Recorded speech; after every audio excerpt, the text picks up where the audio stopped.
In the aftermath of the Deepwater Horizon spill response was clearly inadequate, and by I say it was also inadequate with the Exxon Valdez spill, and we learned from that spill. I'm not really excited about the Commission's recommendations, and I do thank you, Admiral, for saying maybe we ought to look at the rest of it, because it doesn't give us the answer to why the explosion occurred in the Deepwater Horizon.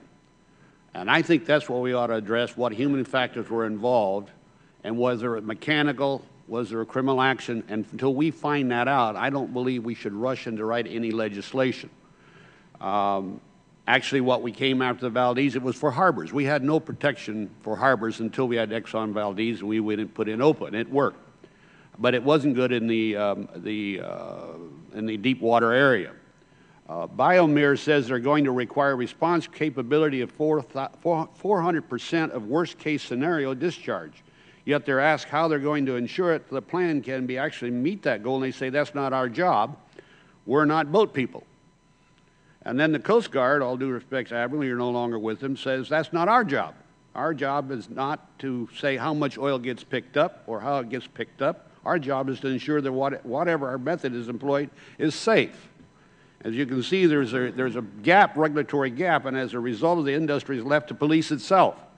The very thing that every report has concluded that a major part of the problem of Deepwater Horizon.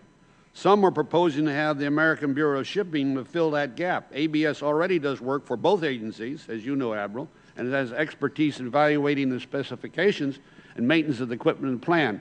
What would you think about the ASBS taking over that program? Either one, all of you, I don't care.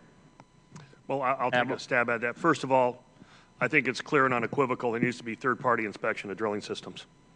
We shouldn't be left to industry standards, and that can be done by a variety of institutions. ABS does have a process where they inspect that and review the plans. Several components of these drilling systems have to be the subject, in my view, of third-party investigations. The blowout preventers, the blue and yellow control pods, and the choke and the kill lines at a minimum. And I think this is something that needs to be done. But right now it's not being done. So we could do that. We could set that up where there is a... Right now there's a certification. Frankly, Admiral, I don't want the government to do it. Right now. Yes, right now there's a certification industry standard. So let's get somebody... You guys agree with that? Yes, that's consistent with our recommendation. Okay. I'm glad to hear that, because that's one of our biggest problems. Last summer's spill in the Gulf of Mexico reminded us of the risks associated. There are risks, by the way. This is the first blowout we had in deep water, I believe. 42,000 wells drilled in shallow wells, and how many drilled in deep water. The first blowout we had was unexpected. And we did not have the capability to do it. But there was in Mexico, there was a number of vessels of nearby to assist in recover and clean up immediately. What steps has the industry taken to mitigate the risk and effects of a spill in remote areas of the Arctic? See, I'm from the Arctic, guys. I want to drill in the Arctic, and your report is not too enthusiastic about that. And I heard some comments from the Admiral. I'm not enthusiastic about that either. Like we can't do it until we have proper icebreakers, et cetera. And by the way, Admiral, we're not going to get the icebreakers out of this Congress. I helped build those 3, and we got 2 in dry dock right now not working. You're not going to get any more icebreakers. And that's if we do it, we can have them leased as they should be at a cheaper rate. I've been pushing that for a long time than buying them, because we're not going to get the money for it. And we do need them in the Arctic. But what steps have been taken by the industry, like Shell and et cetera, in the Arctic, that actually is different than the Gulf to work on it? Is there any steps you know of? Yeah.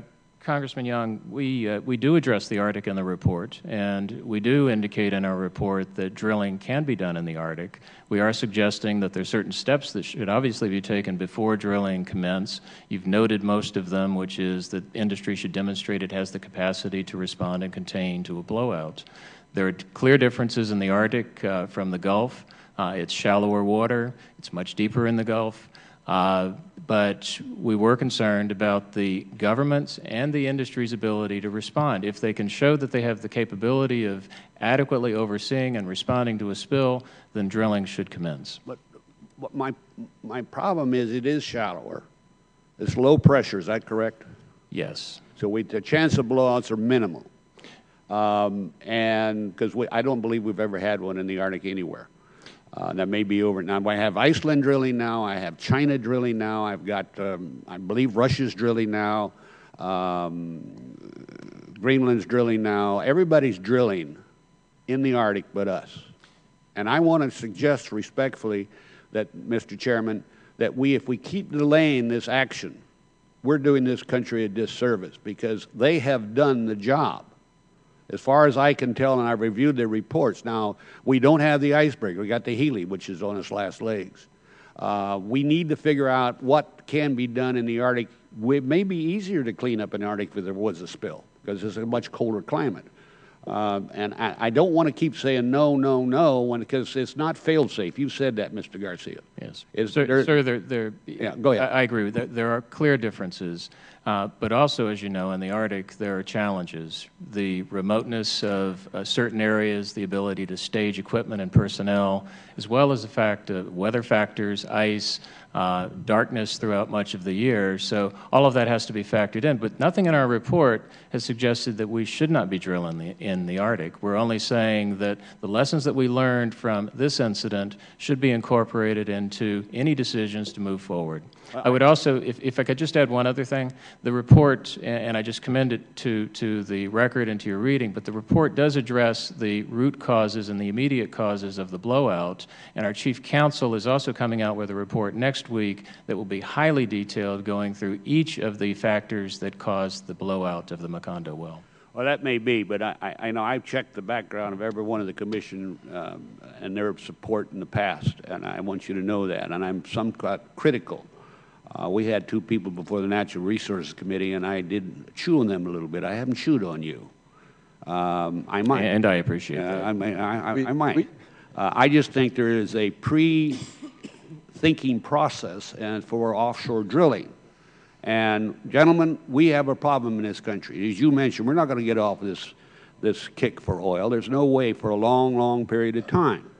And I have, as you know, you talk about an economical disaster in the Gulf, really it's because of the moratorium.